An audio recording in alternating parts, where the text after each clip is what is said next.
এই মুহূৰ্তত মই উপস্থিত আছোঁ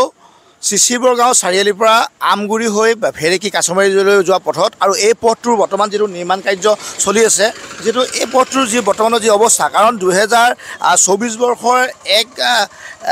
আচলতে ডিচেম্বৰত এই পথটো আধাৰিলা কৰিছিল লখিমপুৰ লোকসভাৰ সাংসদ প্ৰদান বৰুৱা আৰু জোনাই সমষ্টিৰ বিধায়ক ভুৱন পেগুৰ উপস্থিতিত আৰু ৰাইজে আচলতে আশা প্ৰকাশ কৰিছিল যে 8.5 কিলোমিটাৰ দৈৰ্ঘ্যৰ পথছোৱা অতি শীঘ্ৰে নিৰ্মাণ সম্পূৰ্ণ হ'ব আৰু ইতিমধ্যে যিহেতু অক্টোবৰ মাহৰ শেষৰ পৰ্যায়ে পাইছেহি বৰ্তমানৰ নিৰ্মাণ কাৰ্য অতি সামূহিক গতিৰে চলিছে আৰু বিশেষকৈ এই খৰালি এই দিনকেইটাত আচলতে এক ধূলিময় পৰিৱেশ আৰু যাৰ ফলশ্ৰুতিত এই পথেৰে অহা যোৱা কৰা শ পথচাৰীয়ে কিন্তু দৈনিক আচলতে জীয়াতু ভুগিবলগীয়া আছে সমান্তৰালভাৱে ইয়াৰ এই পথটোৰ যিসমূহ দাঁতিকাষৰীয়া যিসকল লোক সেই লোকসকলে কিন্তু নিৰ্মাণকাৰী সংস্থা যিগৰাকী আচলতে ঠিকাদাৰগৰাকীয়ে যি কামৰ বাবে আচলতে পানী প্ৰতিদিনে আচলতে পানী তেওঁলোকে ৰাস্তাত আচলতে পেলাব লাগে আৰু সেই পানী নিসিঁচাৰ ফলত এনেধৰণে এই পথটোৰ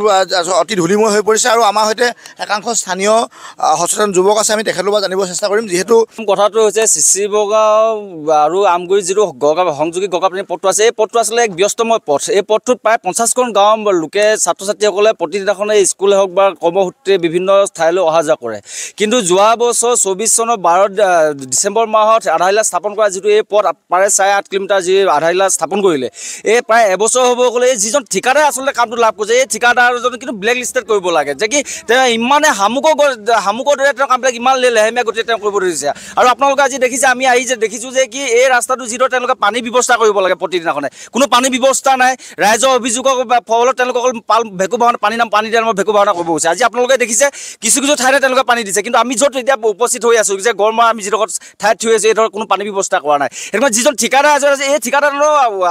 কাৰ আশীৰ্বাদ আছে কাৰ আশীৰ্বাদৰ কাৰণে তেওঁলোকে আচলতে এই কামবিলাক ইমান লেহেমীয়া গতিৰে কৰিবলৈ বিচাৰিছে সেইটো কাৰণে আমি ৰাইজ হৈ জাতীয়তাবাদী যুৱ ছাত্ৰ পৰিষদ আৰু বিভিন্ন দল সংগঠনৰ ৰাইজে আমি প্ৰতিবাদ কৰাৰ ফলত এই ৰাস্তাটো পাইছোঁ এনেই আমাক কোনোবা এজন ঠিকাদাৰ আহি পিনে নিজে বনাই দিয়া নাই নহয় আমি ৰাইজে আন্দোলন কৰিছোঁ সংগঠনবোৰে আন্দোলন কৰিছোঁ এই ৰাস্তাটো আমাৰ ছাত্ৰ ছাত্ৰীসকলে অহা যোৱা কৰে এবাৰ যে আমি যে কৈছোঁ এই জনপ্ৰতিনিধিৰ লগতে এইজন ঠিকাদাৰ পাইছে এই ঠিকাদাৰে আজি তেওঁক প্ৰত্যাহ্বান জনাইছোঁ তেওঁ আহক আহি পেলাই তেওঁ বাইচাইকেল বা মটৰচাইকেল এবাৰ এইটো ৰাস্তাই অহা যোৱা কৰি চাকক তেতিয়া তেওঁ বুজি পাব আৰু ধূলিময় পৰিৱেশ ছাত্ৰ ছাত্ৰীসকল সদায় অহা যোৱা কৰিব লাগে নাকত ৰুমাল দিব লাগে মাস্ক পিন্ধি ল'ব লাগে নহ'লে অহা যোৱা কৰিব নোৱাৰে গাড়ীটো অহা যোৱা কৰিবলৈ আপোনাৰ যদি দুচকীয়া বা চাৰিচকীয়া বাহনখন বা চাইকেলখন লৈ আহে কেতিয়া পামচাৰ হ'ব কেতিয়া বেয়া হ'ব কোনো ক'বও নোৱাৰে বহুতো যান বাহন বেয়া আছে ৰাস্তাত আজি আমি যেতিয়া আহিছোঁ দেখিছোঁ যে কি এই ৰাস্তাটো ইমানেই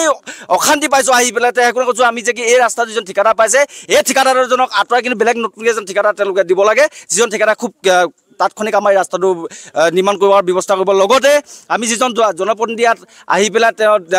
আধাৰিলা স্থাপন কৰিছে সেই জনপ্ৰতিনিধিজনক কৈছোঁ যে এই যিজন ঠিকাদাৰকে কামটো দিছে সেই ঠিকাদাৰজনক আপোনালোকে ব্লেক লিষ্টেড কৰক যে চিচিবৰ গাঁও সমষ্টি বিশেষকৈ নতুনকৈ গঠন হোৱা চিচিবৰ গাঁও সমষ্টিৰ এই পথটো এটা এক ব্যস্তময় পথ যিটো পথেৰে আমি ধেমাজিতো যাব পাৰোঁ কিন্তু আমি দেখিছোঁ যে কি এই যিটো কাম চলিছে কামটো একদম লেহেমীয়া গতিৰে চলিছে এজন যি ঠিকাদাৰ এই ঠিকাদাৰজনক আমি দাবী জনাইছোঁ আপোনাৰ যদি সদায়ক আছে আৰু বিশেষকৈ ইয়াত যিজন ইঞ্জিনিয়াৰ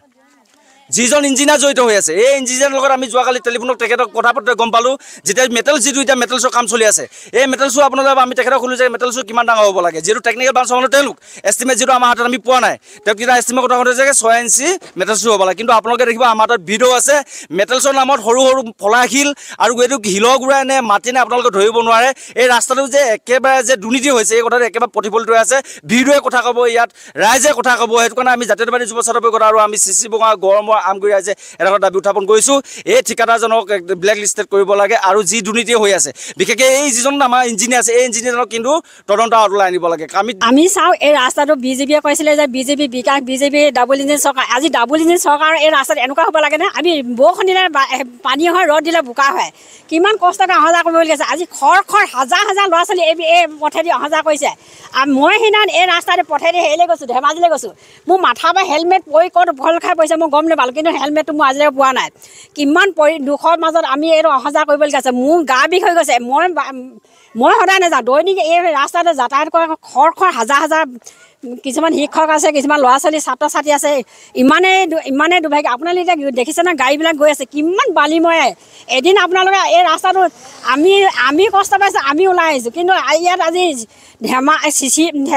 জোনাই সমষ্টিৰ বিধায়ক জোনাই সমষ্টিৰ ঠিকাদাৰ এই ৰাস্তাটো ঠিকাদাৰ লৈ পিনে আমাক কি এই ৰাস্তাটো ভাল কৰিব নে বেয়া কৰিব আপোনালোকে চাওকচোন মই আমাৰ বাৰীখনত 2 বিঘা মাটি মই কোৰ মাৰি পিনি ইয়াতকৈ ভাল কৰি থৈছোঁ শাক পাচলি ৰুবলৈ কিন্তু এই ৰাস্তাটো আজি ভাল হোৱা নাই আমাৰ সৈতে আন একাংশ যুৱক আছে আমি জানিব চেষ্টা কৰিম যে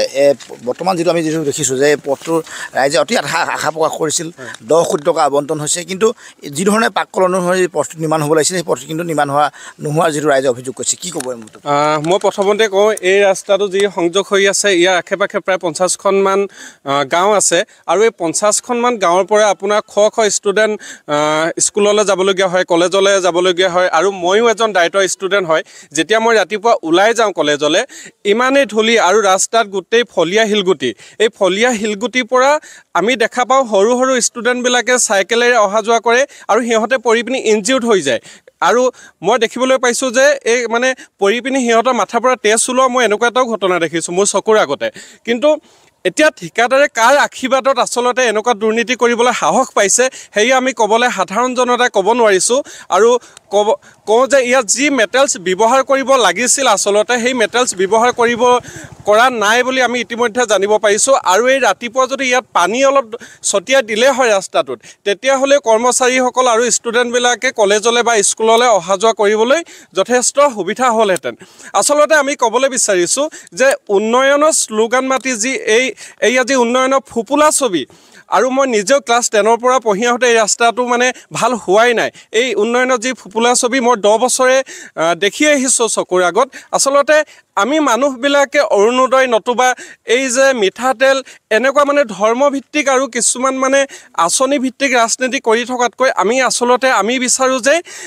অসমখনৰ মানুহৰ এমপ্লয়মেণ্ট বাহক মানুহৰ জনমূৰি আয় বাহক আমাৰ ইনকম চ'ৰ্চ হওক আচলতে এইবিলাক দিশতহে আমি প্ৰকৃততে চকু ফুৰাব লাগে আৰু এই ইঞ্জিনিয়াৰ হওক বা এই ঠিকাদাৰ হওক আচলতে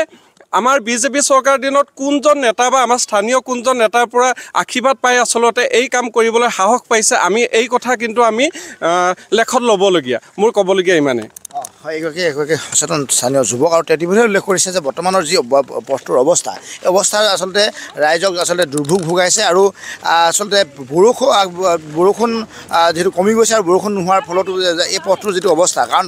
দৈনিক আচলতে পানী দিয়াৰ ব্যৱস্থা কৰিব লাগে ঠিকাদাৰে আৰু যিগৰাকী ঠিকাদাৰে ইয়াৰ কামৰ আবণ্টন পাইছে সেই কামৰ আবণ্টন পৰা ঠিকাদাৰগৰাকীয়ে যিধৰণে পাককলন আছে সেই পাককলনৰ সৈতে তেওঁলোকে কাম নকৰাৰ ইয়াৰ স্থানীয় ৰাইজে অভিযোগ কৰিছে আপুনি বিচৰা বাতৰি পাব কেৱল নিউজ 18 এপত নিউজ 18 এপ ডাউনলোড কৰিবলৈ স্ক্যান কৰক এই QR কোড গুগল প্লে ষ্টৰতো পাব এই নিউজ 18 এপ